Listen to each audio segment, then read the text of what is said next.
النسخ المتاحة: 6 رام مع 128، 8 رام مع 128، و8 رام مع 256. الكاميرات الخلفية الأساسية 50 ميجا بكسل، عدسة 2 ميجا بكسل للعزل، تصوير فيديو 4K على 30 فريم. الكاميرا الأمامية 8 ميجا بكسل، تصوير 1080 على 30 فريم. الكاميرا الخلفية بتقدم صور كويسة جدا خصوصا بالليل بفضل المعالج.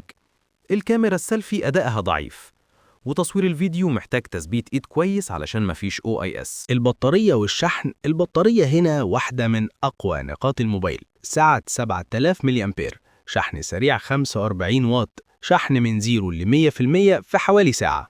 وبكده نكون وصلنا لنهاية مراجعة النهاردة. الموبايل بيقدم قيمة قوية جدا مقابل السعر، ومناسب لأي حد عايز بطارية ضخمة، أداء ألعاب ممتاز، وتجربة سريعة من غير ما يدفع كتير.